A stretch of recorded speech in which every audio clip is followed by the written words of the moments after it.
எல்லோருக்கும் வணக்கம். மானசீக குருவாகி ஆதித்ய குருஜி அவர்களுக்கு வணக்கம்.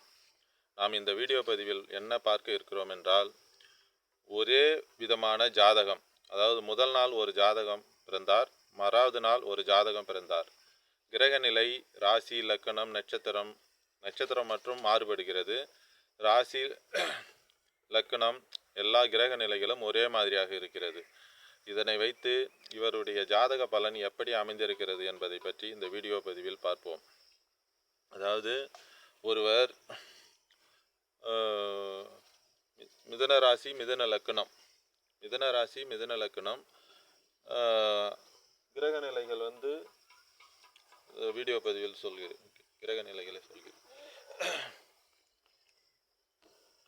ஒருவர் மிதுன லக்கணம், மிதுன ராசி,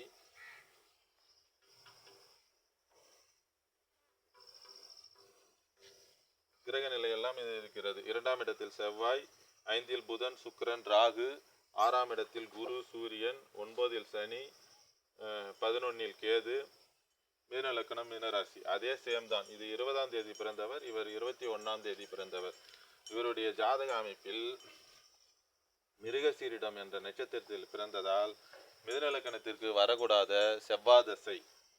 செவ்வாதசை வந்ததால் இவருக்கு சிறு வயதிலேயே 9ஆம் இடம் என்று சொல்லக்கூடிய 9ஆம் இடத்தில் செவ்வாய் அமர்ந்து சிம்மத்தை பார்த்து, சிம்மம் பாவத்துவமானது, சிம்மாதிபதி என்று சொல்லக்கூடிய சூரியனை 10ஆம் பார்வையாக பார்த்து சிம்மம், சிம்மாதிபதி இரண்டும் சேதப்பட்டு இருக்கிறது. குருவினுடைய சூரியன் குருவோடு தான் சேர்ந்து இருக்கிறார்.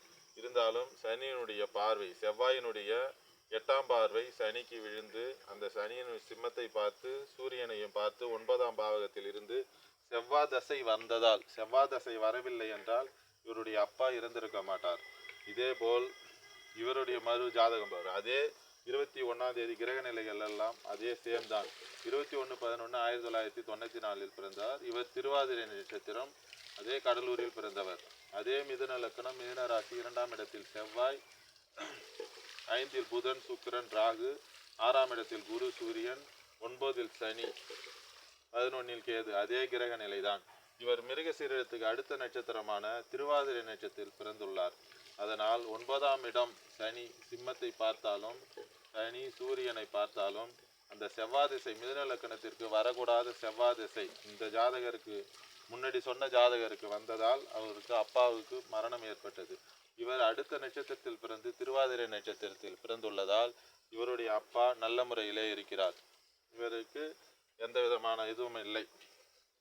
செவ்வாயின் சம்பந்தப்பட்ட துறையில் தான் இவர் இருக்கிறார். அதாவது போலீஸ், தமிழ்நாடு போலீஸ், காவல்துறை என்ற சூரியன் அதிக சுபத்துவமாக இருப்பதால் தமிழ்நாடு காவல்துறை என்ற அமைப்பில் இவர் இருக்கிறார். இதுபோல் சேம் ஒருவருடைய ஜாதகம் ஒரே மாதிரியாக உள்ளது. ஆனால் இந்த நட்சத்திரத்தின் அடிப்படையில் அதனுடைய பலன்கள் மாறுகின்றது. இதேபோல் எந்த ஜாதகமாக இருந்தாலும் அந்த நட்சத்திரத்தின் அடிப்படை, இதனால் தான் இந்த நட்சத்திரத்தை எடுத்து தசாபுத்தி கணக்கு எடுப்பதற்காக தான் இந்த நட்சத்திரம், இதனுடைய கிரக நிலை அமர்ந்து அந்த கிரகத்தினுடைய சாரம் என்ற அடிப்படையில் சொல்வது பலன் இல்லை. இதற்காக தான் இந்த நட்சத்திரம், தசாபுத்தியை கணக்கெடுப்பதற்காக தான் இந்த நட்சத்திரத்தை முன்னோர்கள் உருவாக்கி இருக்கிறார்கள். இதனால் இந்த நட்சத்திரத்தில் பிறந்ததால், மிருகசீர நட்சத்திரத்தில் பிறந்ததால் இவர் அப்பா இறந்து விட்டார். திருவாதிரை நட்சத்திரத்தில் பிறந்ததால் இவர் அப்பா இதுவரை உயிரோடு இருக்கிறார். இதுபோல் ஜாதக அமைப்பை வைத்து நாம் தெரிந்து கொள்ளலாம்.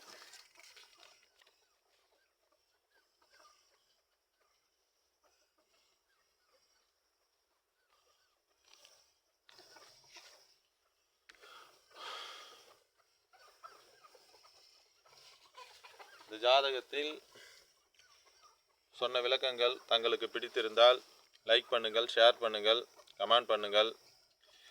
இதுபோலதான் ஜாதகம், அந்த நட்சத்திரத்தின் அடிப்படையில் தான் ஒருவருடைய ஜாதகமானது பலாபலனை கொடுக்கிறது.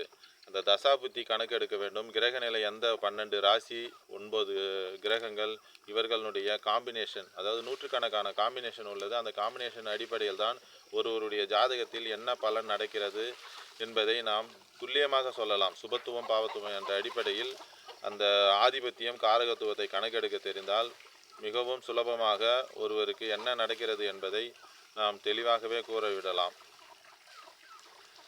மானசீக குருவாகி ஆதித்ய குருஜி அவர்களுடைய விதிமுறைகள் படி அனைத்து விதமான ஜாதகங்களிலும் துல்லியமாக பலன் வருகிறது. அதன் முறையில் பார்த்து நான் வரும் வாடிக்கையாளருக்கு நல்ல முறையில் பலன் சொல்கிறேன்.